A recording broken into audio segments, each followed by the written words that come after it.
देखिएगा, हम लोग पहला चैप्टर स्टार्ट किए थे। पहला चैप्टर एनसीईआरटी का 11th क्लास का, जिसका नाम था some basic concept of chemistry. इसको हम बहुत बारीकी से पढ़ लिए थे। और हम लोग सेकेंड चैप्टर स्टार्ट कर रहे हैं एनसीईआरटी का, जिसका नाम है एटॉमिक स्ट्रक्चर। इसको हिंदी में बोलते हैं परमाणु संरचना। इसमें सबसे पहले हम लोग कैथोड किरण के बारे में जानेंगे। कैथोड किरण जो है, इससे पहले हम लोग परमाणु के बारे में जानते हैं। आप लोग को पिछला भी एक्सरसाइज में हम बताए थे कि भारत के एक बहुत बड़े महर्षि थे, जिनका नाम था कणाद। उन्होंने अपनी एक बुक लिखा था जिसका नाम था कणादियम। उस बुक में सबसे पहले परमाणु के बारे में जिक्र किया गया था संस्कृत में। तो परमाणु जो शब्द है वह संस्कृत के परमाणु से लिया गया है। परमाणु से दो शब्दों के मिलने से बना है परम प्लस में अणु, जिसमें परम का अर्थ होता है अंतिम और अणु का मतलब होता है कण या टुकड़ा।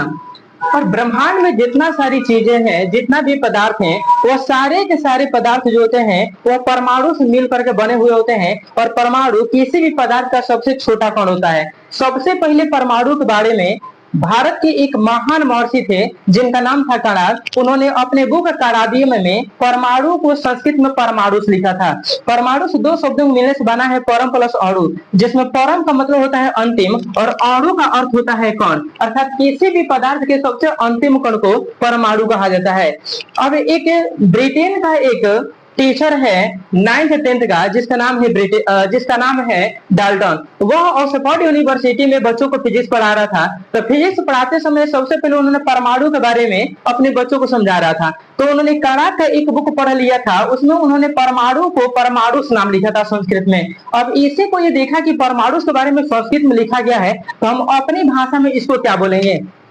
इसको समझते समझते उन्होंने अंतिम कण समझ लिया था। और अंतिम कण दरअसल इसका मतलब होता भी है। अब उस उद्देश्य में देखिए ग्रीक भाषा बोली जाती है, तो उन्होंने देखा कि भाई परमाणु को ग्रीक भाषा में क्या बोला जाएगा।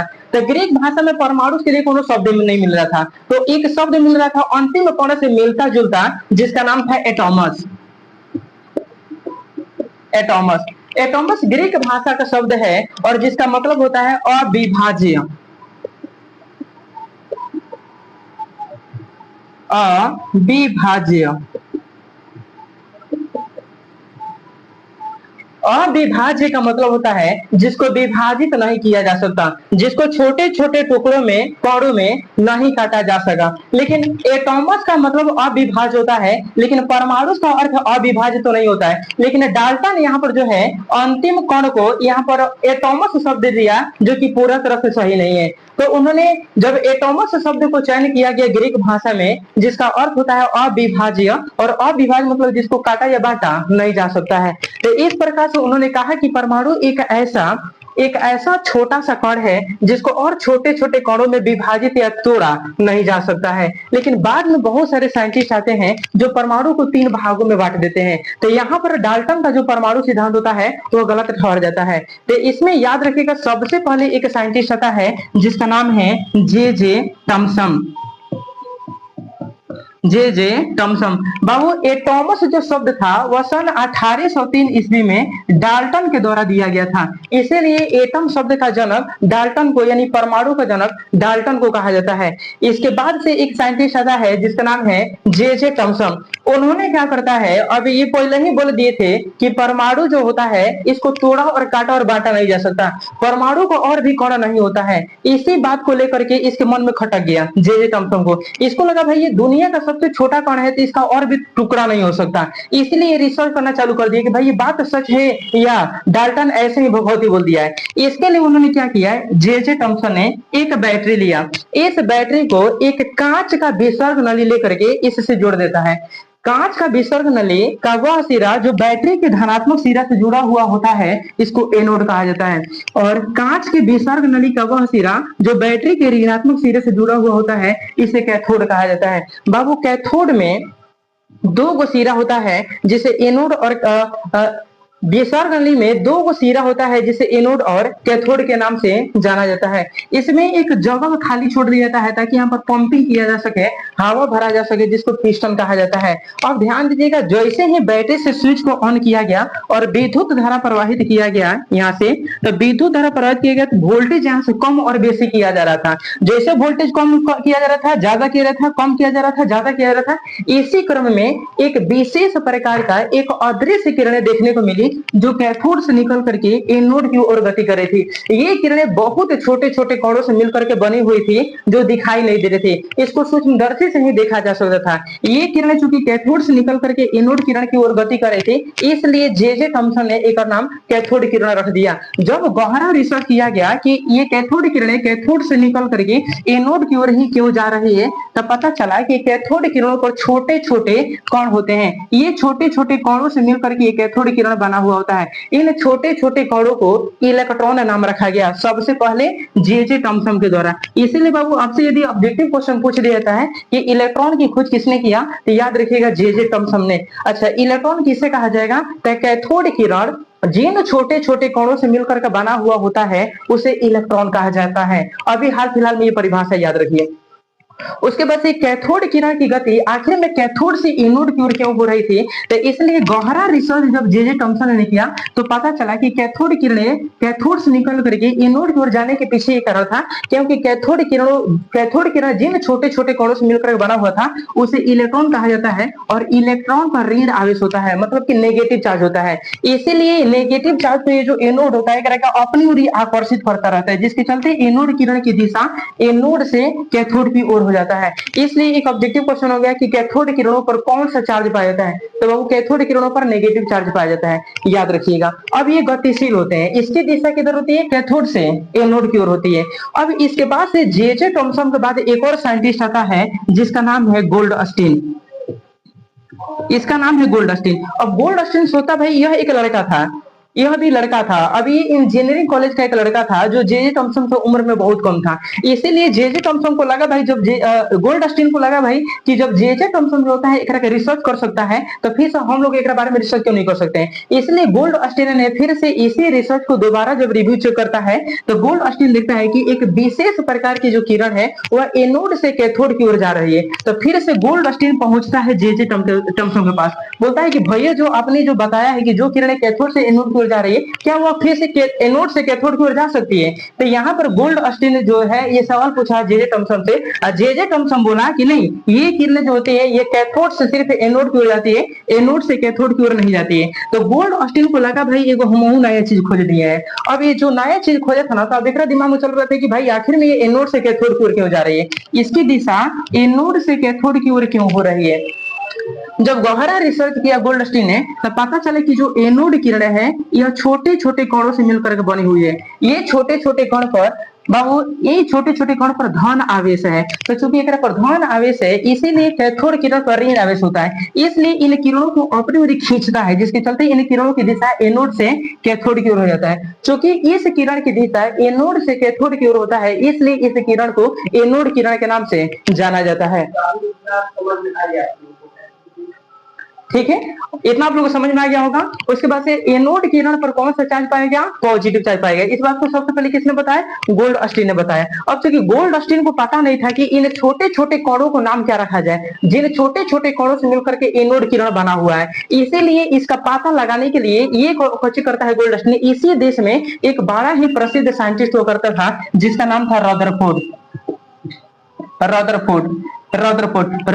के पास गोल्डस्टीन दौड़ करके जाता है और बोलता है कि फूफा जी हम एक नया चीज रिसर्च किए हैं। अभी रदरफोर्ड बोलता है कि तू कौन सी नया रिसर्च कर रही है, तू तो अभी तो पढ़ता है। तो गोल्डस्टीन ने कहा कि देखिए ना, जे थॉमसन जो खोज रिसर्च किया था वह ये रिसर्च किया था कि एक विशेष करके किरणें होती है जो कैथोड से चल करके एनोड की ओर जाती है और ये छोटे छोटे कणों से मिलकर बना होता है जिसको इलेक्ट्रॉन कहा जाता है। सेम टू सेम हम रिसर्च किए हैं और जैसे जे थॉमसन से पूछे थे कि आपने जो रिसर्च किया था क्या वह किरणें फिर से एनोड से कैथोड की ओर जाती है, तो जे थॉमसन बोला था नहीं, वह किरणें एनोड से कैथोड की ओर नहीं जाती है, उसकी दिशा सिर्फ कैथोड से एनोड की ओर होती है। इसका मतलब है कि हम जो छोटे छोटे ये जो किरणों को खोज किए हैं वह एनोड से कैथोड की ओर जा रही है, इसलिए इस किरण को नया नाम रखा जाएगा, इसलिए इसका नाम एनोड किरण रखा गया। लेकिन यह एनोड किरण छोटे छोटे कणों से मिलकर बना हुआ है, इसका नाम क्या है ये पता नहीं है। इसीलिए गोल्डस्टीन ने गोल्डस्टीन भागल भागल गया किसके पास? रदरफोर्ड के पास। रदरफोर्ड कहा कि ठीक है, तू बढ़िया, बहुत बढ़िया चीज खोज किया है, लेकिन इसने कहा कि ये जो चीज तू खोज किया है ओकरा हम एनोड किरण कहेंगे, और एनोड किरण छोटे छोटे कणों से मिलकर के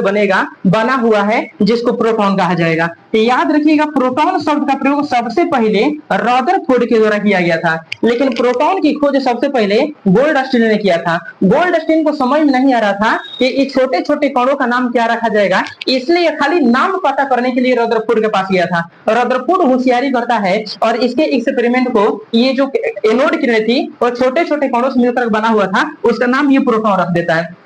गोल्डस्टीन से बोलता है कि तू अभी बच्चा है, अगर कोई पूछेगा ना कि किसने रिसर्च किया तो तू खाली कह देना कि फूफा जी रिसर्च किए हैं। इसीलिए गोल्डस्टीन से कोई भी पूछता था ना कि भाई प्रोटॉन की खोज किसने किया है, तो गोल्डस्टीन अपना नाम नहीं बताता था, ये रदरफोर्ड का नाम बताता था, क्योंकि ये बोलता था कि हमारा नाम ही काफी है, कहीं भी रिसर्च करना होगा तो सबसे पहले कौन कर देना है, बता देना है कि रदरफोर्ड फूफा किए हैं। इसलिए गोल्डस्टीन से कोई भी पूछता था कि तू रिसर्च कौन से किया है, तो ये बोलता था कि हम लोग नए रिसर्च किए हैं, जो जे थॉमसन के विपरीत दिशा, जे थॉमसन जो रिसर्च किया था कैथोड से एनोड की ओर जो किरण जा रही थी, उसी के विपरीत दिशा में ये गति करता हुआ नजर आता है। ये जो किरणें हैं एक रकम एनोड किरण कहेंगे, इसकी दिशा हमेशा एनोड से कैथोड की ओर होती है। तो गोल्डस्टीन जो जैसे ही सारे लोगों में बोल रहा था कि भाई रिसर्च कौन किया है, जब जब कोई पूछता था ना कि किसने रिसर्च किया थी, पहले से बोल देता है कि रदरफोर्ड फूफा की है। इसलिए रदरफोर्ड का नाम ना पूरा दुनिया में प्रसिद्ध हो गया प्रोटॉन के रिसर्चर के नाम पर। तो इसलिए रदरफोर्ड ने अपने बुक में ये लिख दिया कि प्रोटॉन की खोज जो है वो रदरफोर्ड ने कर दिया था, लेकिन यह गलत है। रदरफोर्ड प्रोटॉन का खोज नहीं किया था, प्रोटॉन का खाली नाम रखा था कि इसका नाम प्रोटॉन है। एनोड किरण जिन छोटे छोटे कणों से मिलकर के बना हुआ है एक का प्रोटॉन कहा जाएगा। सिर्फ प्रोटॉन नाम किसके द्वारा रखा गया था? रदरफोर्ड के द्वारा, लेकिन उसका खोज किसने किया था? गोल्डस्टीन ने।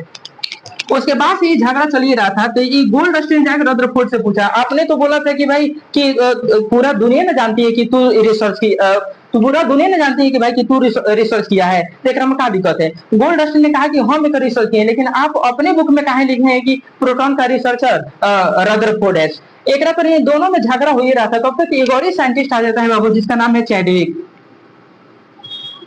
इसका नाम है चैडविक, इसका नाम पूरा नाम था जेम्स चैडविक। जेम्स चैडविक आता है, उसके बाद से विसर्ग नली को फिर से रिव्यू चेक करता है। इन सब में झगड़ा भी चल ही रहा था, तब तक एक बार और रिसर्च करता है जिसका नाम था जेम्स चैडविक। ये देखता है कि एक ऐसा छोटा सा कण है जो इस विसर्ग नली में बैठा हुआ है।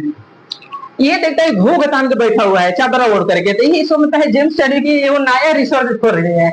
एक लगा ना कि भाई कहीं जे थॉमसन ने जो रिसर्च किया है कैथोड से जो किरण कैथोड से एनोड की ओर, कहीं वही तो नहीं है।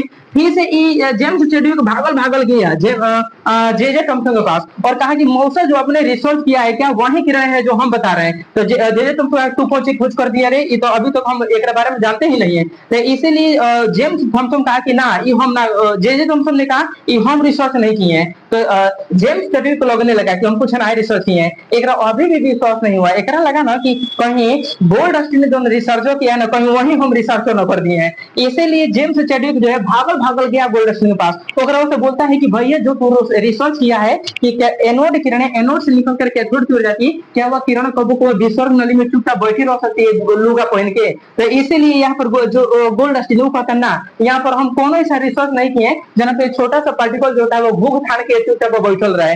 तो ये गोल्डस्टीन कहा कि तू ऐसा क्यों पूछ रहा है? तो जेम्स चैडविक कहा कुछ पूछो नहीं, यही तरह हम पूछ रहे हैं। ओकरा बाद से जेम्स चैडविक जो है वो भागल लुंगी सरिया के घरे अपना भाग जाता है। ओकरा बाद से जेम्स चैडविक कौन सी करता है, गोल्डस्टीन और जे थॉमसन का जो रिसर्च था एक का मूड़ी पर, इस एक्सपेरिमेंट को मूड़ी पर लाद करके अपना घर भाग जाता है। जैसे ही जेम्स चैडविक अपने घर पर जाता है तो इस रिसर्च को फिर से रिव्यू करता है। तो यहाँ पर एक विसर्ग नली में एक पतला सा धोधर छेद छोड़ देता है, यहाँ पर एक पिस्टन लगा देता है। जैसे होता है मुंह तो छुपता है हवा, तो यहाँ पर हवाएं जाती है। ऐसा इसलिए करता है ताकि कैथोड किरणों की दिशा ना और ही तेज हो जाए, ताकि कैथोड किरणों को आसानी से देखा जा सके।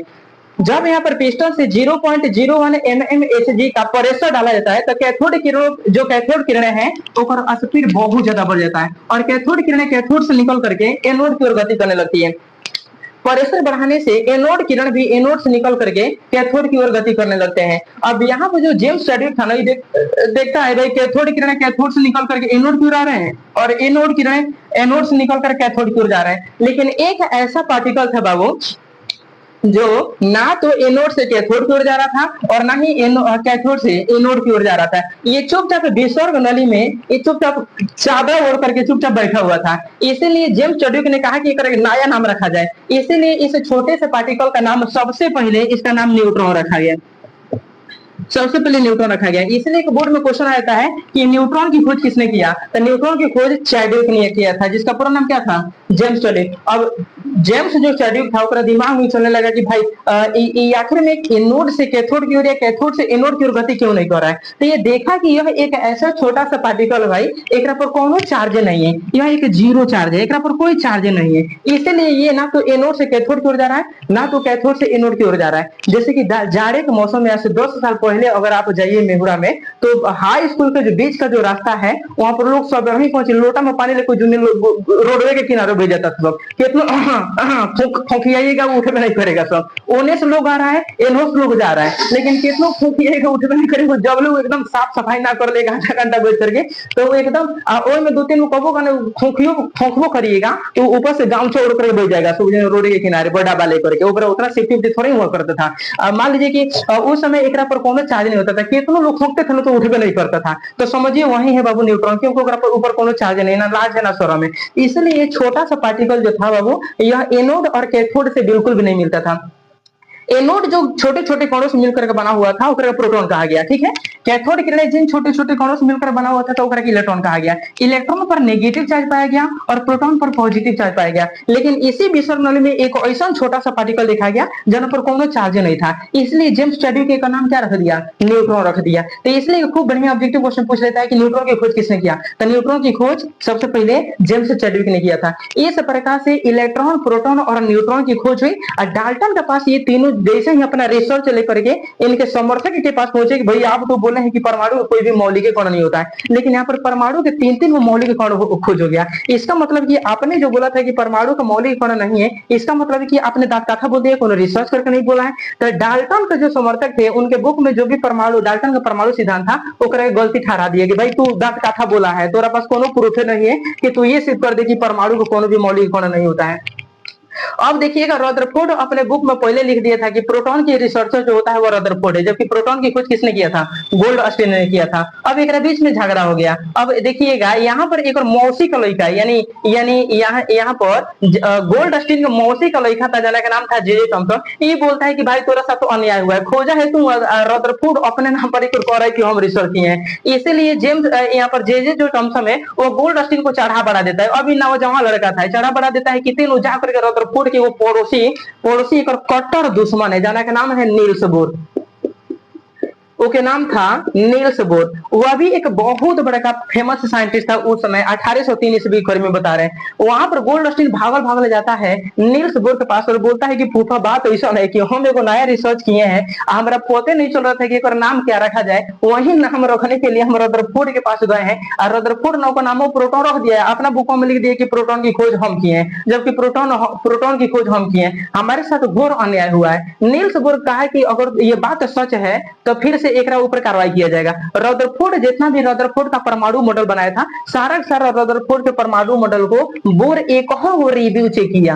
एक रिव्यू चेक करके रदरफोर्ड के परमाणु मॉडल जो था ना ओकरा के लगभग सारे परमाणु मॉडल को गलती ठहरा दिया। इस प्रकार से गोल्डस्टीन ने रदरफोर्ड से बदला लिया। इसका बदला लेने का काम जो था वह नील्स बोर ने किया। आगे देखिएगा बाबू, यहाँ पर देखिए परमाणु के बारे में पता चल गया और परमाणु के 3 गो मौलिक कण होते हैं ये भी पता चल गया। लेकिन ये परमाणु के 3 गो मौलिक कण कहाँ कहाँ होते हैं ये अभी तक पता नहीं चला था। बस ये रिसर्च हुआ था कि इलेक्ट्रॉन, प्रोटॉन और न्यूट्रॉन होते हैं, लेकिन ये कहाँ होते हैं नहीं पता चला था। तो उस समय रदरफोर्ड पीछे कैसे रह सकता था, एक घोर बेइज्जती हुआ था।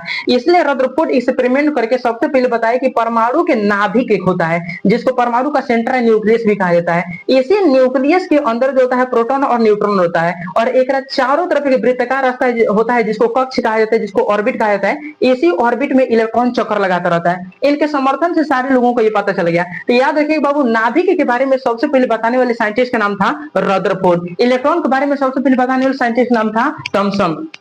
प्रोटॉन का रिसर्च किसने किया?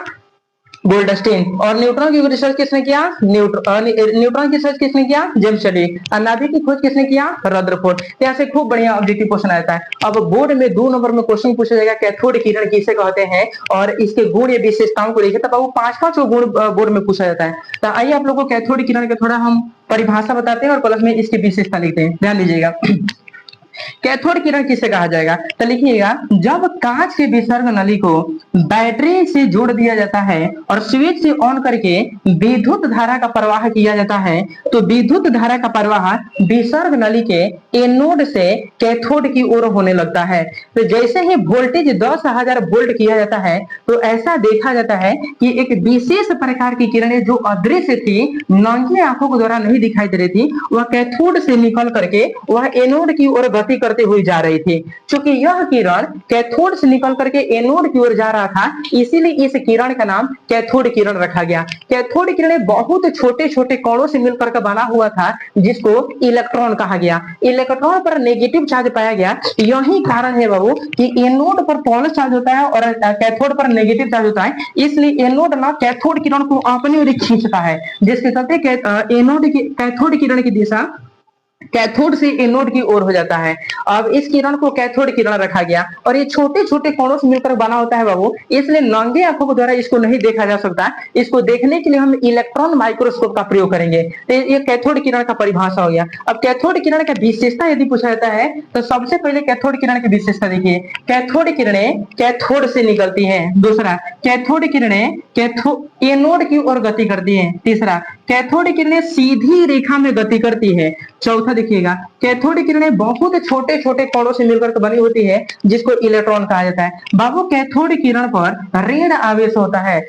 6 नंबर देखिए, कैथोड किरण को सिर्फ और सिर्फ इलेक्ट्रॉन माइक्रोस्कोप के द्वारा देखा जा सकता है। अच्छा, कैथोड किरण के रास्ते में अगर लोहे का एक पतला सा पॉलेट लगा देते हैं, तो कैथोड किरणें इतना छोटी होती है बाबू कि इस लोहे के पॉलेट को चीड़ फाड़ करके आर पार होकर के एनोड की ओर चली जाएगी। इसलिए याद रखिए, कैथोड किरणें लोहे के प्लेट से आर पार आराम से हो सकती है। कैथोड किरणों को उत्पन्न करने के लिए बैटरी से वोल्टेज 10,000 वोल्टेज होना चाहिए। अगर एक से वोल्टेज कम होता है तो पूरा तरह से कैथोड किरणों को नहीं देखा जा सकता। कैथोड किरणों को उत्पन्न करने के लिए यहाँ पर पिस्टन से मतलब कि प्रेशर डाला जाता है हवाओं का, वो भी इनर्ट गैस का। इनर्ट गैस आप लोग जानते हैं 6 गो होता है, ठीक है। ये इनर्ट गैसों का यहाँ पर प्रेशर डाला जाता है और इसका प्रेशर 0.01 mmHg रखा जाता है, तब जाकर के कैथोड किरणों को उत्पत्ति होती है। आगे देखिएगा, कैथोड किरणें बाबू गैसों को आयनीकृत कर सकती है। यदि कैथोड किरण को यदि हम फोटो प्लेट लगा दें या फोटो वोल्टिक प्लेट लगा दें या जो मोबाइल के कैमरा होता है ओकरा के लगा दें, तो ओकरा पूरा तरह से क्षतिग्रस्त कर देगा, उसके बाद वो पूरा तरह से फोटो तो नहीं खींच पाएगा। तो ये सारा बाबू हो गया कैथोड किरणों के गुण। कैथोड किरणों को सिर्फ और सिर्फ इलेक्ट्रॉन माइक्रोस्कोप द्वारा ही देख सकते हैं। चलिए, ये कैथोड किरण किसे कहते हैं और कैथोड किरण की विशेषता और गुण हो गया। यदि हमसे पूछ लिया था बाबू एनोड किरण क्या है, एनोड किरण क्या है और इसकी विशेषताओं को लिखें, तो ध्यान दीजिएगा, जब हम कांच के विसर्ग नली को बैटरी से जोड़ देते हैं और जैसे ही स्विच को ऑन करते हैं वैसे ही विद्युत धारा का प्रवाह होने लगता है। तो देखा जाता है जैसे ही बैटरी से वोल्टेज 10,000 वोल्टेज दिया जाता है और पिस्टन से प्रेशर 0.01 mmHg रखा जाता है, तो एक विशेष प्रकार की किरणें जो होती है वह एनोड से चल करके कैथोड की ओर गति करने लगती है। ये किरणें बाबू बहुत छोटी होती है, अदृश्य होती है, जिसको सिर्फ इलेक्ट्रॉन माइक्रोस्कोप के द्वारा देखा जा सकता है। तो चूंकि इन किरणों का जो दिशा था वह एनोड से कैथोड की ओर था, इसलिए एक नाम एनोड किरण रखा गया। एनोड किरण बहुत छोटे छोटे कणों से मिलकर के बना हुआ होता है, जिसे प्रोटॉन कहा जाता है। प्रोटॉन के ऊपर धन आवेश होता है और एनोड किरण को उत्पन्न करने के लिए बैटरी का वोल्टेज 10,000 वोल्टेज होना चाहिए और पिस्टन से जो इनर्ट गैस का प्रेशर होता है वह 0.01 mmHg होता है। इससे कम या इससे ज्यादा और कम अगर प्रेशर या वोल्टेज करते हैं तो कैथोड किरण और एनोड किरणों को आप सही से अच्छा से नहीं देख पाइएगा, क्योंकि एक तो अपनी बहुत छोटी छोटी किरणें होती है जिसको देखने के लिए सूक्ष्मदर्शी का प्रयोग किया जाता है, आंख से दिखाई देती है। उसमें भी अगर प्रेशर मान लेते हैं कि वोल्टेज अगर कम बेसी कर देते हैं तो इसको सही से हम ना देख पाएंगे, इसलिए सही से दिखाई दे, इसलिए बैटरी से वोल्टेज 10,000 वोल्टेज रखा जाता है और पिस्टन से प्रेशर जो होता है 0.01 mmHg रखा जाता है। ये हो गया बाबू एनोड किरण। और एनोड किरण किसे कहा जाता है ये अब आप लोग सीख लिए। एनोड किरण का अगर विशेषता लिखना होगा तो सेम टू सेम कैथोड किरण का 2 कॉपी कर दीजिए। जैसे एनोड किरणें एनोड किरणें एनोड से निकलती है। दूसरा, एनोड किरणें कैथोड की ओर गति करती हैं। तीसरा, एनोड किरण पर धन आवेश होता है। एनोड किरणें अदृश्य होती हैं। आगे देखिएगा, एनोड से एनोड किरणें और असंख्य मात्रा में निकलती है और वह कैथोड की ओर गति करती हुई निकलती है, प्रवेश करती है।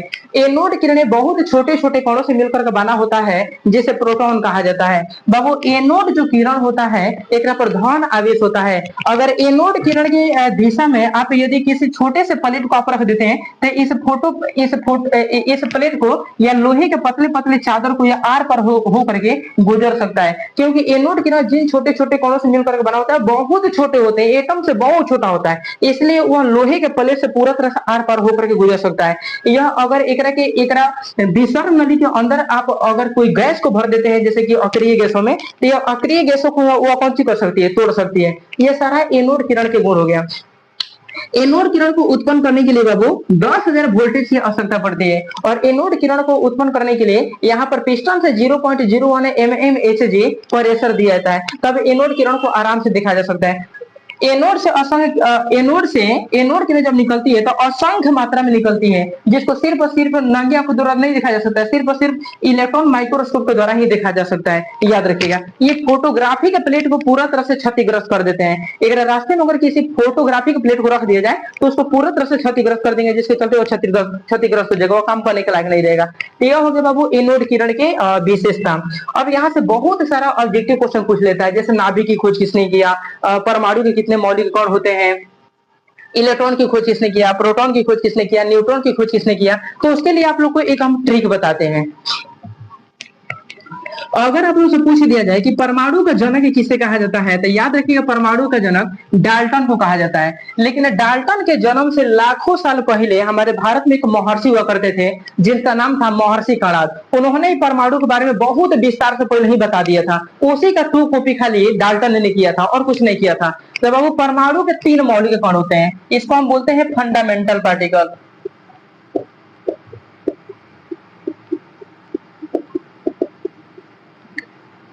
एटम के 3 फंडामेंटल पार्टिकल होते हैं, इसको याद रखिएगा। कगो 3 गो। ऐसे एक ट्रिक बता रहे हैं, याद रखिएगा। परमाणु के कितने मौलिक कण होते हैं? 3। कौन कौन होते हैं? इसका एक ट्रिक बता रहे हैं, पेन। पेन याद रखिए, पेन 3 गो मौलिक कण होता है। आइए, पेन का मतलब क्या होता है? तब पी का मतलब होता है प्रोटॉन, ई का मतलब होता है इलेक्ट्रॉन और एन का मतलब होता है न्यूट्रॉन। तो परमाणु के 3 मौलिक गुण होते हैं, जिसे ट्रिक के माध्यम से याद रखिएगा, पेन। अब किसका रिसर्चर कौन है, इसके लिए एक ट्रिक बता रहे हैं, उसको याद रखिएगा। बहुत सारे टीचर लोग पढ़ाते हैं कि मतलब प्रोटॉन का जो खोज है वह रदरफोर्ड ने किया था, आपको गलत फहमी हो जाएगी। याद रखिएगा, प्रोटॉन की खोज होता है और रदरफोर्ड ने नहीं किया था, प्रोटॉन की खोज गोल्डस्टीन ने किया था। वो वैसे ही जैसे कि कोई बच्चा जन्म ले लिया, अब पंडित जी के पास हम लोग गए कि भाई पंडित जी नाम बता दीजिए, बच्चा का नाम कौन है। अब पंडित जी को खूब बड़ी होकर नाम रख दिए, जैसे मान लेते भूवरा। अब पंडित जी का बच्चा थोड़ा ही हो जाएगा, बच्चा जिसका है उसी का होगा, पंडित जी तो खाली नाम रखे। तो गोल्डस्टीन ने प्रोटॉन की खोज किया था, लेकिन ओकरा समझ में नहीं आ रहा था कि भाई एक नाम क्या रखा जाए, इसीलिए वो भागल पराइल रदरफोर्ड के पास गया, क्योंकि ओकरा रदरफोर्ड सबसे फेमस साइंटिस्ट था, इसलिए रदरफोर्ड का नाम सबसे पहले प्रोटॉन रखा। तो याद रखिएगा, प्रोटॉन नाम रदरफोर्ड ने रखा, रिसर्च करके नहीं बताया था, या प्रोटॉन की खोज उसने नहीं किया था। तो इसलिए याद रखिएगा, प्रोटॉन की खोज गोल्डस्टीन ने किया था, रदरफोर्ड ने नहीं किया था। रदरफोर्ड सिर्फ प्रोटॉन का नाम दिया था। चलिए, तो यहां से एक ट्रिक बताते हैं, यहां से ट्रिक।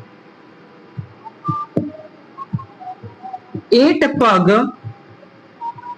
नारद नाचे, 8 पग नारद नाचे, ये ट्रिक याद रखिएगा। तो यहाँ से ऑब्जेक्टिव ही और प्लस में बैंकिंग में, रेलवे में, कहीं भी आप एग्जाम देने जाते हैं, छोटा मोटा एग्जाम, तो अगर में सारा जगह इससे क्वेश्चन आता है, इलेक्ट्रॉन की खोज किसने किया, इसका खोज किसने किया। तो आइए देखते हैं बाबू, यहाँ पे देखिएगा, ई का मतलब होता है इलेक्ट्रॉन।